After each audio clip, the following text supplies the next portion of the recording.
नमस्कार, मुंबई सीएसटी से मैं Sohit Mishra city centre show लेकर आपके सामने हाजिर हूं। शो की हम शुरुआत मुंबई के ही खबर के साथ करेंगे। टीम इंडिया की जो क्रिकेटर हैं पृथ्वी शॉ, उनके गाड़ी पर और उन पर हमला होने की खबर सामने आई है। दरअसल जो जानकारी मिली है उसके मुताबिक कुछ लोग पृथ्वी शॉ के पास सेल्फी लेने के लिए पहुंच गए। उनकी ओर से इनकार किए जाने पर ये फैंस भड़क गए और उनकी गाड़ी पर हमला किया। पृथ्वी शॉ दोस्त के साथ कार में बैठे थे। ओशिवारा पुलिस ने 8 लोगों के खिलाफ एफआईआर दर्ज की है। वहीं मामले में आरोपी सना उर्फ सपना गिल के वकील अली काशिफ खान का आरोप है कि मारपीट सपना ने नहीं बल्कि पृथ्वी शॉ ने की थी। इस घटना का वीडियो भी सामने आया है। हम भी पार्टी करने आए। आईआईटी बॉम्बे के छात्र दर्शन सोलंकी के मौत को लेकर जो विवाद है वो लगातार बढ़ता जा रहा है। परिवार का आरोप है कि उनके बेटे ने जातिगत भेदभाव झेला है, जिसका ये नतीजा हुआ। हालांकि आईआईटी बॉम्बे भेदभाव की बात से इनकार कर रहा है। इस बीच मामले की जांच करते हुए दर्शन सोलंकी के पिता से पूछताछ करने के लिए मुंबई पुलिस अहमदाबाद पहुंची है। वित्त मंत्री निर्मला सीतारमण ने न्यू टैक्स रेजिम यानी नई टैक्स व्यवस्था को पुरानी टैक्स व्यवस्था से ज्यादा सरल बताया है। दूरदर्शन के बजट कॉन्क्लेव में बात करते हुए वित्त मंत्री ने बताया कि 2023 के बजट में नई टैक्स व्यवस्था के तहत कई सारे इंसेंटिव्स दिए जा रहे हैं जो करदाताओं के लिए फायदेमंद होंगे। Growth momentum. वित्त मंत्री निर्मला सीतारमण ने कहा कि नई टैक्स व्यवस्था को बेहतर और आकर्षित बनाने के लिए बजट 2023 में करदाताओं को टैक्स में कटौती के साथ साथ कई बेहतर इंसेंटिव दिए गए हैं। दूरदर्शन के बजट कॉन्क्लेव में वित्त मंत्री ने दावा किया कि नई टैक्स व्यवस्था पुरानी व्यवस्था से काफी सरल है। अगर पुरानी टैक्स व्यवस्था में आपको बचत करने पर और बीमा करवाने पर छूट मिलने जैसे प्रोत्साहन दिए जाते थे, तो मैं आपके वेतन पर लगने वाले टैक्स की दर को घटाकर आपको प्रोत्साहन दे रही हूँ। मैंने ये भी सुनिश्चित किया है कि नई व्यवस्था में स्टैंडर्ड कटौती मिले, ये प्रोत्साहन दे रही हूँ। इस साल के बजट में नई आयकर व्यवस्था में टैक्स छूट की सीमा 5 लाख से बढ़ाकर 7 लाख रुपए कर दी गई है। इसके अलावा नई कर व्यवस्था चुनने वालों के लिए टैक्स में छूट की सीमा 2.5 लाख रुपए से बढ़ाकर 3 लाख रुपए कर दी गई है और टैक्स स्लैब 6 से घटाकर 5 कर दिए गए हैं। अल्पसंख्यक मंत्रालय के लिए बजट में कटौती पर पूछे जाने पर वित्त मंत्री ने स्पष्टीकरण दिया, मंत्रालय जो भी फंड्स मांगते हैं उसके अनुसार ही बजट में फंड्स दिए जाते हैं। जब फेलोशिप दूसरे 2-3 स्कॉलरशिप स्कीम्स के द्वारा मिलता है, इसमें एलोकेशन अलग थलग करने के कारण ही माइनॉरिटी को फेलोशिप मिल रहा है, ऐसे नहीं है। क्योंकि बाकी सब स्कीम्स के द्वारा भी माइनॉरिटीज को भी मिलता है। उसका नाम उदाहरण के साथ मैंने पार्लियामेंट में भी सामने रखी। सो माइनॉरिटीज को फेलोशिप कम करो नहीं, इतनी सारे स्कीम्स के द्वारा जो हो रही है वो भी चलने दो। उसके द्वारा जब नंबर इंक्रीज हो रही है उसको भी प्रोत्साहन दो, वो सेकेंड है। तीसरी, ओवरऑल इस सरकार का प्रिंसिपल ऑफ डेवलपमेंट, सबका साथ सबका विकास। वित्त मंत्री निर्मला सीतारमण ने कहा, इस साल के बजट में मुख्य फोकस आर्थिक विकास पर है, लेकिन अर्थव्यवस्था के मोर्चे पर चुनौतियां भी बड़ी हैं।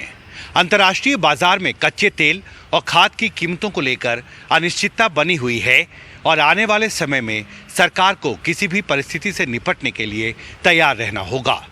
दिल्ली से हिमांशु शेखर, एनडीटीवी इंडिया। रेशम गर्ग को विजिलेंस ने गिरफ्तार किया। पीए रेशम गर्ग के पास से 4 लाख रुपए बरामद हुए हैं। अमित रतन बठिंडा रूरल से विधायक हैं। एक सरपंच की शिकायत पर यह कार्रवाई हुई है। वहीं अमित रतन का कहना है कि रेशम गर्ग मेरा पीए नहीं है। नाम ਇਹ मीडिया ਦੇ ਵਿੱਚ ਆ ਰਿਹਾ, सोशल मीडिया ਚ ਆ ਰਿਹਾ ਰਸ਼ਮ गर्ग, ਇਹ ਮੇਰੇ ਪੀਏ ਨਹੀਂ ਨੇ। ਮੇਰਾ ਪੀਏ ਰਣਵੀਰ ਸਿੰਘ ਹੈ। ਇਹ ਸਿਆਸੀ ਪਾਰਟੀਆਂ ਤੇ ਦੀ ਕੋਸ਼ਿਸ਼ ਹੈ ਬਦਨਾਮ ਕਰਨ ਦੀ ਆਮ ਆਦਮੀ ਪਾਰਟੀ ਦੀ ਸਰਕਾਰ ਨੂੰ। ਮੇਰਾ ਇਹਨਾਂ ਨਾਲ ਕੋਈ ਲੈਣ ਦੇਣ ਨਹੀਂ ਔਰ ਨਿਰਪੱਖ ਜਾਂਚ ਹੋਣੀ ਚਾਹੀਦੀ ਹੈ पुलिस प्रशासन वालों इस मामले ते। और जिहड़ी आम आदमी पार्टी ने साडे सीएम साहब भगवंत मान जी ने 0 tolerance for corruption the policy बनाई है, असी उस ते पहरा दिन्ने हैं और नाल खड़े हैं। और यह सियासी पार्टियां बदनाम करने की कोशिश कर रही ने। बिना जूता पहने नंगे पैर रेतीले धोरों पर चौके छक्के लगाने वाली एक 14 साल की छोटी सी लड़की का वीडियो सोशल मीडिया पर खूब वायरल हो रहा है। यहां तक कि सचिन तेंदुलकर ने भी इस वीडियो को ट्वीट किया है। कौन है ये लड़की, देखिए इस रिपोर्ट में। चौका, छक्का,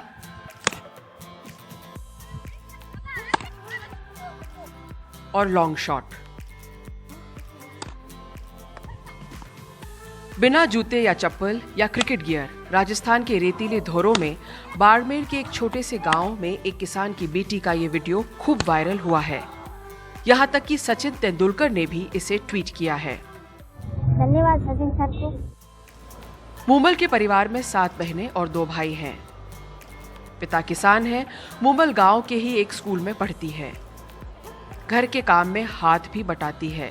कई बार मूमल बकरी चराने भी जाती है, लेकिन फ्री टाइम में क्रिकेट जरूर खेलती है और लंबे शॉट्स मारने का बहुत शौक है। 2 साल हो गए मुझे क्रिकेट खेलते हुए। जी अनीसा को देख मुझे ऐसा लगा कि मैं क्रिकेट बन सकती हूँ। और एक ये है कि मैदान नहीं है और सड़क भी नहीं है। छोटे से मैदान में खेलती हूँ।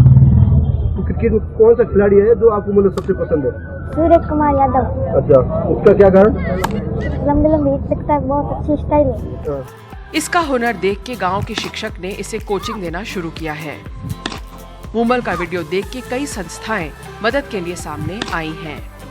कोई ग्राउंड नहीं, अभी तक भी नहीं मिला है और ना कोई सड़क है और कुछ भी नहीं है। उसके बावजूद मूमल को छोटा सा ग्राउंड, उसमें प्रैक्टिस करवाई और आज सचिन सर ने भी उसकी तारीफ और आज सूर्य कुमार की तरह शॉट खेल रही है और सबको काफ़ी पसंद भी आ रहे हैं शॉट। और ग्रामीण ओलंपिक में हमारी टीम, जिसमें हमारे इलाके की सैदपुरा की 6 लड़कियों ने पार्टिसिपेट किया था उस टीम में और जिला स्तर में हम सेमीफाइनल में हारे थे। बीजेपी के राजस्थान अध्यक्ष सतीश पूनिया ने मूमल के लिए क्रिकेट किट भेजा है और उम्मीद जताई है कि मूमल का सपना साकार हो। इंडिया टीम में खेलना चाहता हूँ।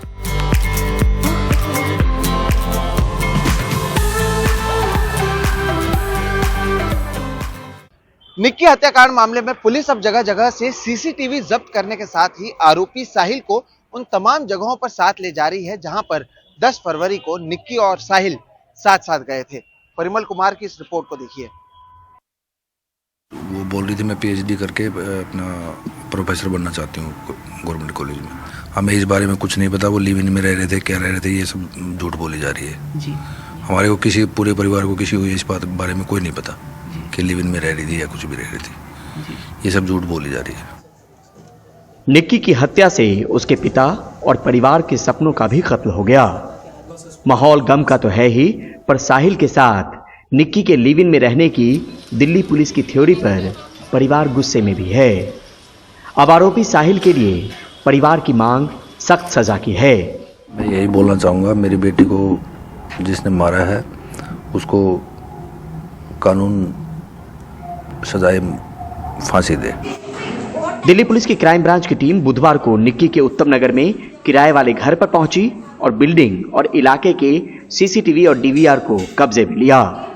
साहिल ने पूछताछ में माना कि 10 फरवरी को सुबह 9 बजे के करीब राजघाट और कश्मीरी गेट के बीच निगमबोध घाट के पास एक पार्किंग में डाटा केबल से गला दबाकर उसने निक्की की हत्या कर दी। ये एक तरफ रास्ता कश्मीरी गेट से आ रहा है तो दूसरी तरफ अगर आपको दिखाएं तो ये राजघाट की तरफ जाने वाला रास्ता है।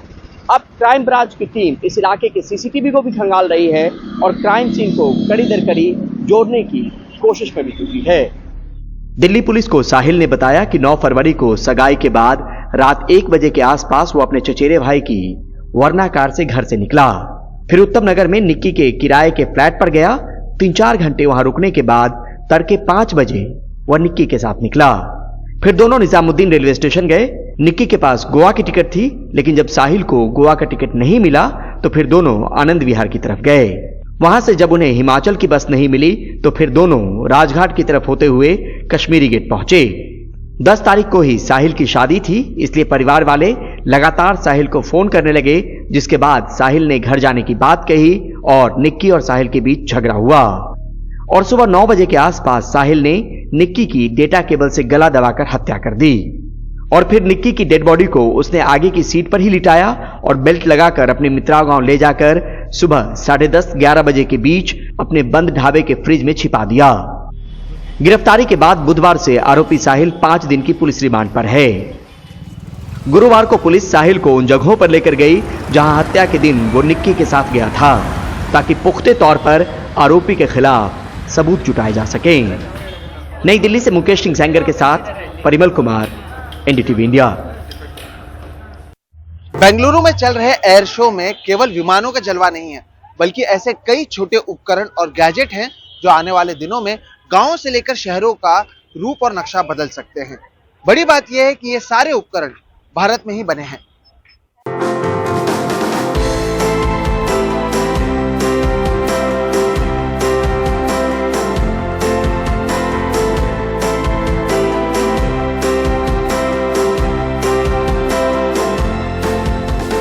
वो दिन ज्यादा दूर नहीं जब आप अपने देश में किसी को जेट सूट पहनकर उड़ता देखें या खुद उड़ान भरें। इस जेट सूट से आप 50-60 किलोमीटर की रफ्तार से 10 से 20 मीटर तक की ऊंचाई पर उड़ सकते हैं और 10 किलोमीटर तक जा सकते हैं। इसमें 7 इंजन लगे हैं और इसका वजन 40 किलो है। ऐसे सूट फ्रांस और इंग्लैंड में बने हैं, लेकिन देश में पहली बार बन रहे हैं। ये महज कुछ महीनों की बात है। तो इक्विपमेंट पूरा तैयार है। हमने काफी टेस्टिंग भी कर लिया है। अभी हम पायलट्स को ट्रेन कर रहे हैं। 1-1.5 महीने के अंदर ये पूरा तैयार हो जाना चाहिए। जेट सूट ना पसंद हो तो हवाई टैक्सी में सफर करें। बेंगलुरु में एयर शो में पहली बार इलेक्ट्रिक टैक्सी भी दिखाई गई। 160 किलोमीटर की रफ्तार से ये टैक्सी 200 किलोमीटर तक जा सकती है। एक पायलट के अलावा एक सवारी इसमें बैठ सकता है। भारत में ट्रैफिक पर बढ़ते बोझ को ये टैक्सी हवा कर सकती है। इसे भी अगले 2 साल के भीतर लॉन्च करने की तैयारी है। ये एयर टैक्सी है। बहुत कम समय में एक जगह से दूसरी जगह जा सकती है। चार्ज करने से पहले 1 से अधिक यात्राएं कर सकती है। पूरी तरह इलेक्ट्रिक है। इलेक्ट्रिक गाड़ियों की तरह बैटरी का इस्तेमाल किया गया है। इसे अलग अलग जगहों पर चार्ज किया जा सकेगा जहां भी ये जाए, ताकि आगे की यात्रा बढ़ाई जा सके। और ये ड्रोन देखिए, 42 किलो का यह ड्रोन 70 किलोमीटर की रफ्तार से उड़ता है। ये 60 किलो तक का सामान लेकर आधे घंटे तक उड़ सकता है। इसे खेतों में कीटनाशक छिड़किए, दुर्गम इलाकों तक दवा पहुंचाइए या फिर किसी आपदा की सूरत में मदद के लिए इसका इस्तेमाल कीजिए। एरो इंडिया 2023 ये लोगों को बहुत आकर्षित कर रहा है। यूके, फ्रांस जैसे दूसरे देश भी इसकी जानकारी मांग रहे हैं। साथ ही पूर्व सोवियत देश भी इसमें दिलचस्पी दिखा रहे हैं। UK and also people from other the erstwhile USSR countries. ये सब अगले 2 साल में शहरों की सूरत बदल सकते हैं। एरो इंडिया में ऐसा बहुत कुछ है जो हमारे और आपके लिए उपयोगी हो सकता है और आकर्षक भी, जैसे उड़ने वाली टैक्सी या फिर चुटकियों में खेतों में कीटनाशक स्प्रे करने वाला ड्रोन, या फिर ऐसा जेट सूट जिसे आप पहनकर स्पाइडरमैन या सुपरमैन बन सकते हैं। बेंगलुरु से निहाल किदवई और गोविंद के साथ राजीव रंजन, एनडीटीवी इंडिया। तो वहीं सिटी सेंटर में फिलहाल वक्त है एक ब्रेक का। ब्रेक के बाद आपको बताएंगे MBA चाय वाले ने खरीदी मर्सिडीज।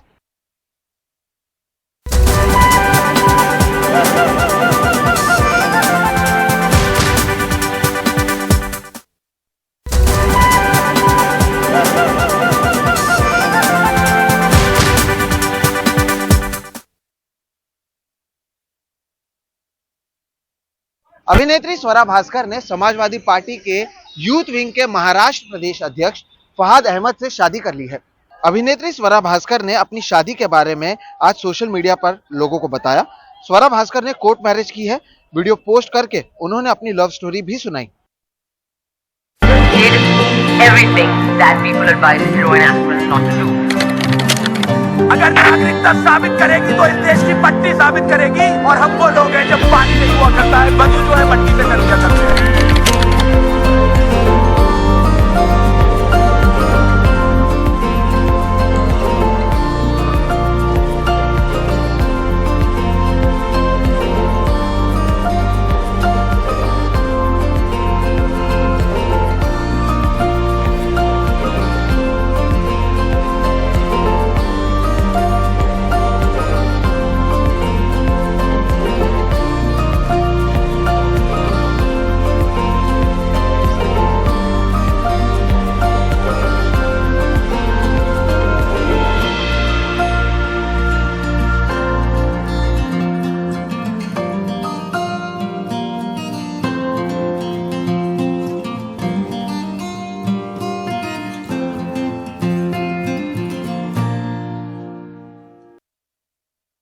आईआईएम अहमदाबाद जैसे प्रतिष्ठित संस्थान से पढ़ने के बाद प्रफुल्ल बिल्लोरे ने एमबीए चाय वाली की शुरुआत की थी और चाय के स्टॉल लगाए थे, जिसके वजह से वो सुर्खियों में आए थे।